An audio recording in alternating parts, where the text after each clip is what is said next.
Olá, sejam muito bem-vindos a mais um Palavra-Chave. E hoje nós vamos tratar uma questão que me é muito cara e que eu tenho certeza que vai ser muito interessante. Precisa começar já refletindo sobre a ampliação do papel do acesso a dados em tudo que fazemos. Pensar sobre o que está no entorno das fases do ciclo de vida dos dados ganha relevância e urgência. Acrescente a este cenário a massiva participação da mediação tecnológica em praticamente todas as atividades humanas, e nós vamos ter um mundo digital permeando tudo o que fazemos. Nossas comunicações e relações com as outras pessoas não fogem a essa regra. E temos, assim, as regras, as redes sociais, mais do que nunca, mediando tudo o que fazemos e levando para o mundo digital o que comunicamos. Nossas mensagens agora fluem à velocidade da luz e, ao mesmo tempo que nos colocam em contato potencial com todos, também nos expõem e nos influenciam. Assim, a temática desse vídeo, redes sociais online, precisa de nossa atenção não como usuários, mas como passageiros de um novo modelo de relacionamento.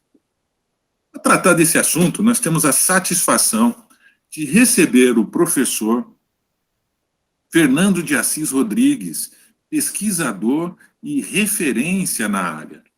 O professor Fernando tem um extenso currículo. A ideia aqui é trazer só uma síntese, senão nós ficaríamos o vídeo descrevendo o currículo dele, mas ele é professor adjunto do Instituto de Ciências Sociais Aplicadas da Universidade Federal do Pará, professor do Programa de Pós-Graduação em Ciência da Informação da UFPA, doutor e mestre em Ciência da Informação, especialista em sistemas para a internet, bacharel em sistemas de informação. O professor também é membro dos grupos de pesquisa GPTAD, Tecnologias de Acesso a Dados, GPNTI, Novas Tecnologias em Informação, e GCIT, Grupo de Estudos Críticos sobre Ciência da Informação e Tecnologia. O professor também é editor do periódico Recodaf, a revista eletrônica Competências Digitais para a Agricultura Familiar. Ele atua nas áreas de ciência da informação, ciência da computação, com ênfase nas áreas de engenharia de software, banco de dados, tecnologia da informação e comunicação, tratando temas dos mais variados: coleta de dados, acesso a dados, serviços de redes sociais online, linked data, metadados, internet applications, linguagens de programação, bancos de dados, privacidade, governo eletrônico, ou seja, o professor tem uma vasta experiência e bastante variada. A gente percebe isso na nuvem de palavras da sua atuação. Então, eu quero mais uma vez agradecer aqui a presença do professor Fernando, contribuindo com as nossas reflexões aqui. Professor Fernando, muito obrigado pelo seu tempo. Eu gostaria de fazer já de cara uma provocação, né, sobre essa questão das redes sociais, que de uma certa forma sempre existiram, mas que agora se transformaram em algo novo, eu diria. O que você pode nos dizer sobre isso, professor? Seja muito bem-vindo. Olá, Ricardo. Olá, pessoal que está assistindo a gente. Bom, você já começa com uma provocação bem complexa de responder e eu vou tentar aqui sintetizar. Como você bem colocou na provocação, as redes sociais online, as redes sociais, me perdoe, elas existem desde que o ser humano é sociável, ou seja, ao longo de toda a nossa história como Homo sapiens, nós, de fato, fomos tecendo e aumentando essa rede. Mas um dos elementos que torna esse tema tão interessante até como forma de pesquisa acadêmica, né, pesquisa dentro da academia, dentro da ciência moderna, é o fato que estas tecnologias de informação, especificamente a infraestrutura que a internet nos propiciou, nós podemos, de certa forma, romper barreiras de localidade, né, romper as barreiras geográficas e também a miniaturização dos dispositivos complexos da computação, como, por exemplo, os dispositivos móveis, o laptop, notebook e outros mais, trouxe essa nova possibilidade, uma nova era, vamos dizer assim, da forma no qual nós nos comunicamos, né?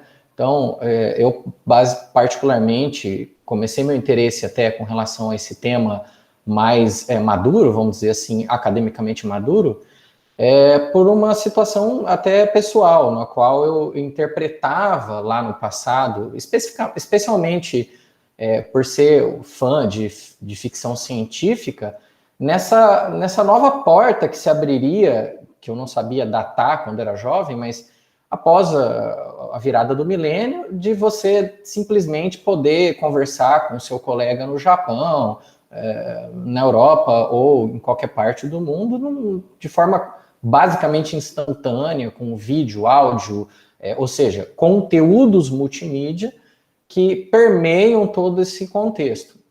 Mas o mais interessante que eu queria já até para fechar essa primeira parte do diálogo é que no final das contas a gente está transmitindo bits and bytes, né? A gente está transmitindo sinais elétricos ou até sinais luminosos, se a gente for falar de fibra ótica, mas no final eles são zeros e uns. Então todo esse universo acaba permeando a computação e permeando elementos da ciência da informação que tratam e refletem sobre o papel dos dados e da informação na nossa sociedade contemporânea. E nesse sentido, né, as redes sociais elas têm um filão, né, que é o conjunto entre dados e persona, dados pessoais, ou seja, vamos dizer assim, o combustível, se a gente usar aí Manuel Castells, desse novo mecanismo que seria as TICs como um motor uma força motriz, um motor impulsionando, os dados pessoais seriam o combustível dessa força motriz. Perfeito. E eu gostaria de destacar quando você fala, professor, da questão da ubiquidade, né, desta presença quase já não percebida do dispositivo em todos os lugares, de formas variadas, fazendo com que as pessoas agora comecem a se comunicar, muitas vezes até uma do lado da outra, mas se comunicando por rede social ou por uma mensagem eletrônica. Tudo isso gera dados, isso acaba proporcionando um potencial de uso desses dados. E aí surgem algumas reflexões que eu gostaria de te ouvir. A questão dos atores envolvidos na rede social, porque nem todos são perceptíveis para a sociedade. Você pode nos falar sobre isso? Claro. Bom, você tocou num ponto muito importante, e antes de falar dos atores, a gente até pode contextualizar a partir dessa primeira parte da sua provocação. O que acontece hoje é que, principalmente para a geração nascida e os millennials mais jovens e as gerações posteriores a essa geração, eu não gosto muito de contextualizar gerações por etapas, porque eu acho que é mais fluido a situação, mas essa geração que, principalmente dentro da sociologia, trata sobre esse millennials os finais dos milênios e o começo dessa geração, eles nasceram dentro desse modelo, né? Desse modelo onde as tecnologias de informação e comunicação permeiam as atividades profissionais de entretenimento. Então, essas tecnologias em si, elas já são mais encaradas por esses jovens adultos já, né? Como commodities, né? Então, já tem uma ação que caiu em desuso, que é conectar-se à internet. Isso não existe mais, né? Para esse tipo de público, você sempre está conectado. E, portanto, assim como uma commodity, ela tem algumas características que não vêm ao caso aqui do nosso diálogo. Por exemplo, se a gente fazer um paralelo com a questão da energia elétrica, existem atores dentro dos sistemas de distribuição elétrica que, para quem coloca simplesmente um aparelho na tomada, não faz essa reflexão no qual você está aqui me provocando. Então, as redes sociais online, especificamente os serviços que oferecem essas redes, eles também passam pelo mesmo efeito, né? Então, há atores dentro desse contexto que, por hora, a gente não enxerga claramente, porque hoje é como uma commodity, você não se preocupa em como funciona, e sim no porquê, no objetivo da utilização daquilo. Olha, eu quero um banho quente, eu não vou ficar aqui refletindo em como que como é transmitida energia elétrica para o meu chuveiro funcionar. Eu quero simplesmente saber se ela está funcionando ou não, né? Então, dentro das redes sociais online, nós temos aí uma série de atores que atuam, né? Desculpa o trocadilho, mas esses atores atuam de forma que, às vezes, dentro do processo, a gente acaba não fazendo uma reflexão crítica no dia a dia, no cotidiano. Então, por exemplo, nós temos os detentores desses serviços. Os detentores desses serviços, eles têm uma posição privilegiada com relação à quantidade de dados disponíveis dos participantes. Então, aí você vai ter aí os grandes players de mercado, né, os grandes jogadores, no sentido, numa tradução literal, que seriam os detentores, por exemplo, de redes como Facebook, Twitter, Snapchat, e das mais variadas, aí, o WeChat, no caso da República Popular da China. E esses atores, então, eles têm agora uma moeda, uma espécie de uma moeda no sentido mais de cunho político, que eles têm aí um rol de informações que no final são dados processados por eles, no qual eles podem atuar num novo segmento de mercado, que é você conseguir dimensionar e filtrar e direcionar, por exemplo, vou dar um exemplo, propagandas, por exemplo, para empresas mais tradicionais. Então, aquela empresa, por exemplo, que vende uma bebida alcoólica ou que vende um soft drink, ela consegue hoje atuar no mercado com promoções, propagandas de uma forma direcionada, porque esses atores detentores, eles conseguem estabelecer critérios através de algoritmos, processamento de dados, né, que estão armazenados dentro dessas empresas, desses negócios, e ele consegue direcionar de uma maneira muito assertiva o público que aquele determinado agente externo, né, já dando nome também a esse outro agente, esse agente externo tem interesse, por exemplo, no caso de veicular uma propaganda. Então, já vemos dois, detentor e agente externo. Como que o agente externo ele pode trabalhar também? O agente externo ele pode trabalhar de duas formas. Ou ele pode ser uma espécie de consumidor, no sentido de um parceiro de negócios desse detentor de rede social, ou ele também consegue produzir subprodutos, né, como, por exemplo, jogos, quizzes, aplicativos, e conectar através de interfaces de aplicação, interfaces de programação de aplicações, né, as APIs, e consegue conectar essas bases de dados dentro desse serviço de redes sociais online, promovido pelos detentores, ou seja, os detentores, eles permitem esse acesso, estabelecendo alguns critérios e algumas regras, de parte dos dados pessoais. Então, existe uma troca desses agentes externos, uma troca, um intercâmbio, né, de dados, em que os dois se beneficiam mutuamente. Só que o agente externo, diferente do detentor, ele tem acesso parcial aos dados armazenados. E, claro, aquilo que está na ponta da rede, né, aqui citando os três principais, né, aquilo que está na ponta da rede é o usuário, né, o usuário padrão, né, o usuário que, de certa forma, ele é o usuário do cotidiano que utiliza aquele serviço com o mote, como mote principal. Por exemplo, olha, eu estou te oferecendo aplicações, estou te oferecendo fluidez nos fluxos informacionais para você poder comunicar com outras pessoas dessa rede. Então, esse usuário ele acaba mais participando como um depositário, uma pessoa que gera dados, ele gera mais informações, gera mais dados do que recebe per se. Então, ele acaba não percebendo isso na ponta, mas ele é aquele que produz mais informações, que no final das contas são dados dentro de grandes bancos de dados.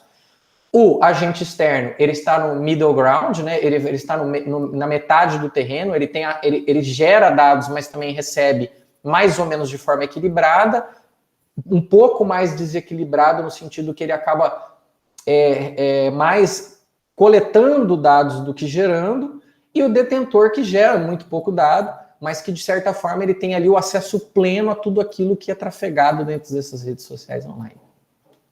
Perfeito. queria destacar aqui algumas questões que o professor Fernando levantou. Ele nos traz a questão das gerações, então, a forma com que nós lidamos com esse acesso à informação muda, mas percebe-se já uma forte influência dos meios de comunicação digital, quer dizer, dessas formas novas de estabelecer as relações, na construção da percepção do senso comum, do real. E quando você nos identifica esses atores que controlam o que vai ser mostrado e o que não vai, isso acaba gerando, então, uma possibilidade de construção e atenda interesses específicos, agendas específicas. E tudo isso aponta, então, para a questão de um conceito que está até, ao meu ver, até um pouco já desgastado e pouco explorado como deveria, que é a questão do fato ou do fake, a questão da construção de verdades. Não gosto desse conceito de pós-moderno, a gente pode discutir isso depois, mas sem entrar ainda nessa questão mais filosófica da construção de hegemonia e tudo mais, porque não caberia no vídeo, eu queria que você falasse um pouquinho para a gente sobre a importância da pesquisa, como as suas, como as da ciência da informação ou de outras áreas correlatas, para a gente perceber esses impactos sociais no dia a dia das pessoas.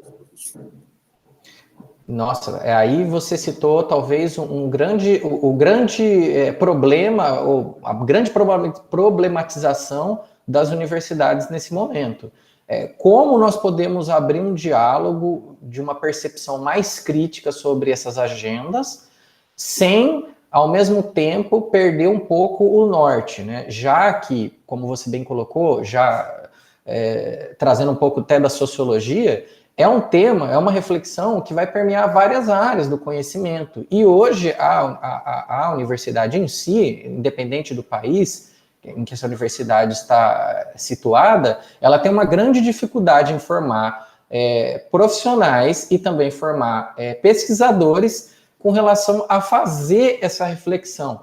E claro que, como todo problema, também surge uma janela de oportunidade, quer dizer, esse profissional moderno, ele tem que estar antenado, né? Ele tem que estar consciente desse processo. Então, voltando um pouco aí no começo da minha fala agora. Como você bem colocou aí, até um elemento que me faz lembrar muito Humberto Eco, né? Essa ideia de que houve um momento dessa estrutura denominada de forma popular como internet, em que existia um momento muito até poliana, meio ingênuo, lá no começo da década de 90, que a internet seria um ambiente livre.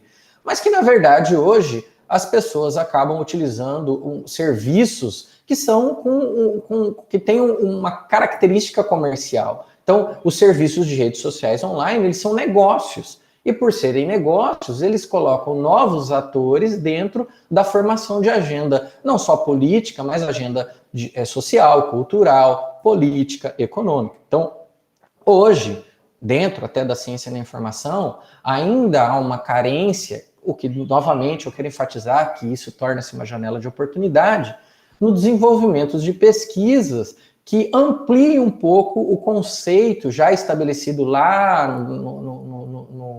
no século passado, por exemplo, de Shannon Weaver, da teoria matemática da comunicação, em que nós não podemos mais interpretar somente como um ruído entre receptor e emissor, mas sim como um direcionamento natural, como era feito nas outras mídias, de um discurso a partir de um editorial ou de uma agenda que esses detentores dos serviços de redes sociais online e demais serviços disponíveis na internet têm e vão, claro, atuar da maneira que eles acham conveniente dentro da estratégia deles de médio e longo prazo de fortalecimento do negócio. No final das contas, a gente está falando de elementos que a ciência política, a sociologia, a filosofia, mesmo quando atuada de forma até ortodoxa, ela já tem pleno conhecimento sobre alguns conceitos que podem ser aplicados dentro desses ambientes informacionais digitais, como, por exemplo, bem citado por você, a agenda,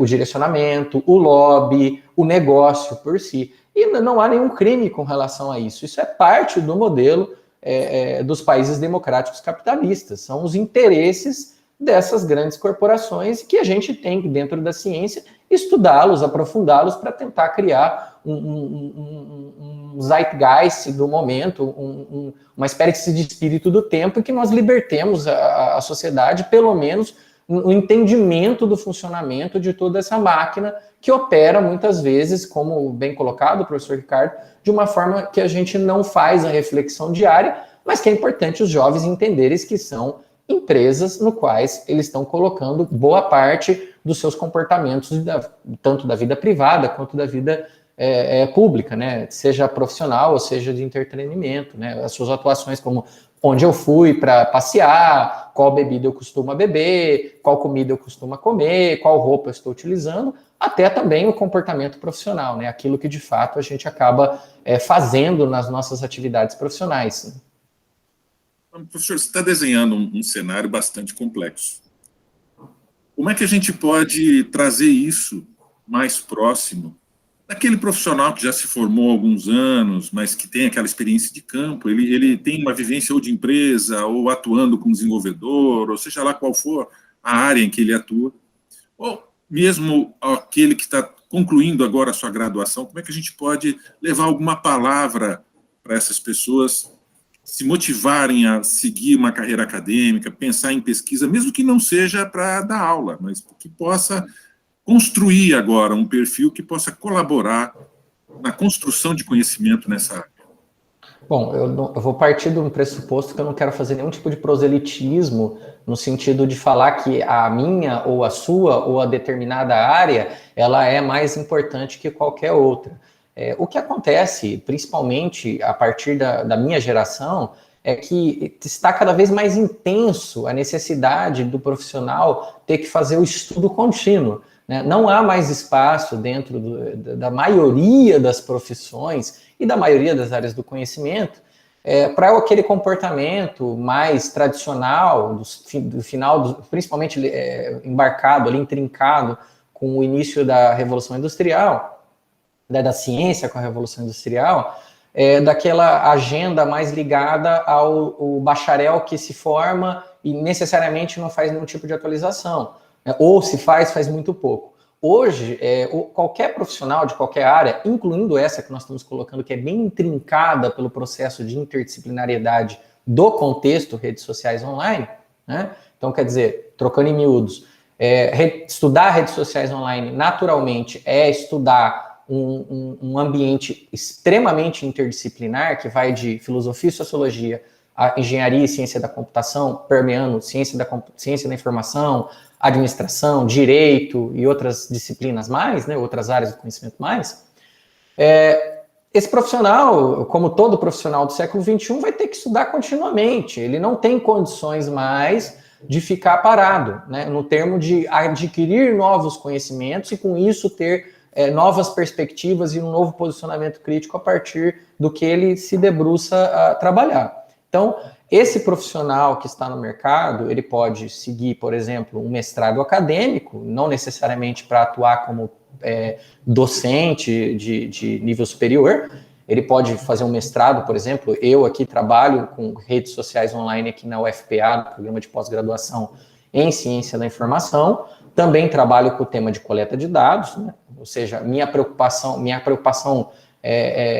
plástica, vamos dizer assim, ela está mais permeada à coleta de dados. As redes sociais online seria a forma que eu modelo o tema de coleta de dados, vamos dizer, o contexto dentro do que eu estudo coleta de dados.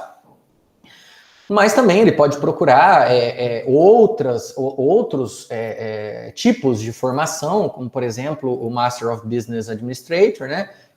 Um MBA, como é conhecido aqui no Brasil, que o Brasil tem uma peculiaridade com relação ao MBA diferente dos países anglo-saxões, né? Que aqui o MBA ele tem, às vezes, um foco não necessariamente em administração, e também participo do MBA do ITI, né, lá na UFSCar, na Universidade Federal de São Carlos, que também oferece formações mais pontuais, mais direcionadas a cases específicos do mercado, em que você pode trabalhar melhor contextos como, por exemplo, a utilização de algoritmos preditivos, machine learning, o estudo de unidades de informação, cidades inteligentes, e aí é uma coisa mais pontual. O que eu recomendo é não desanimar, né? Eu acho que todo profissional daqui para frente tem que entender que a atuação de mercado ela vai estar associada cada vez mais a um estudo a longo prazo, sempre estar estudando, conhecendo novas realidades, novas perspectivas, novas áreas do conhecimento.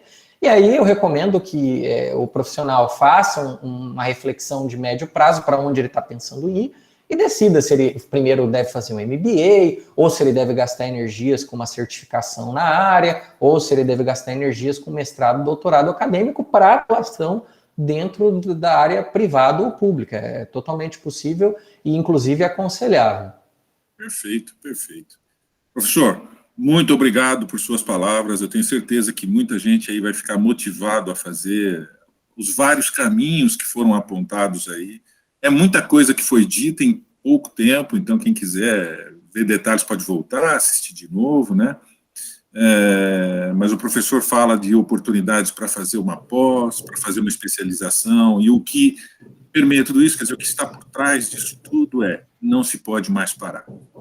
Né? Então a gente tem que continuar estudando sempre, construindo conhecimento sempre. Não tenham medo de continuar, é possível continuar, existem muitas possibilidades, inclusive em universidades públicas, com cursos de pós-graduação que estão mais próximos do que se pensa, não é isso? Então, professor, finalizando um pouco agora para a gente poder finalizar o vídeo, eu deixo as suas considerações finais. Bom, eu agradeço o convite do canal, professor Ricardo, é um prazer, acho que falar sobre isso é uma paixão, né? Acho que a grande sacada do bom profissional é ter a oportunidade, ou pelo menos montar uma estratégia em que você chegue a médio prazo em fazer algo que você de fato gosta. Isso já 50% dos problemas estará resolvido se você estiver atuando naquilo que você tem paixão pelo que faz. Então a minha mensagem faça um plano de carreira, se organize, que é possível sim fazer pós-graduação no Brasil, num momento tão difícil como esse vídeo foi gravado aí quase no final da questão da Covid-19 aqui no Brasil, e que é um momento de a gente fazer uma reflexão das novas janelas de oportunidade. Então, por mais que o momento é crítico ou era crítico, dependendo de quando você assistir esse vídeo, é um momento da gente fazer uma reflexão para onde nós queremos ir como profissionais. Então, rapidamente, eu sempre gosto de citar que o bom caminho é aquele caminho que você tem, então, a paixão com a formação adequada para aquela profissão. Então, se você chegou até aqui no vídeo, eu agradeço. E lembre-se que existe aí uma janela de oportunidade muito interessante, não só universidades federais, mas universidades estaduais, com formações já voltadas para esse profissional do século XXI, que pode, inclusive, atuar no segmento de redes sociais online. Obrigado. Perfeito. Muito obrigado, professor. Já vou deixar aqui um convite para, em breve, a gente falar mais sobre a questão de coleta de dados, num outro palavra-chave aí que a gente deve estar arquitetando para breve. Aos que nos assistem... Será um prazer. Isso. Aos que nos assistem, muito obrigado por permanecer até aqui. Eu vou deixar na descrição algumas indicações de publicações do professor Fernando. Ele tem muitas outras. Quem quiser mais detalhes pode acessar o currículo Lattes dele, o site, tem muita informação aí disponível e pode ajudar bastante a todo mundo. Tá? Então, lembrando que nós vamos ter nós temos um vídeo sempre, toda semana. Compartilhe, curta, comente, vamos divulgar ciência. Muito obrigado a todos e nos vemos no próximo vídeo. Até lá. Obrigado.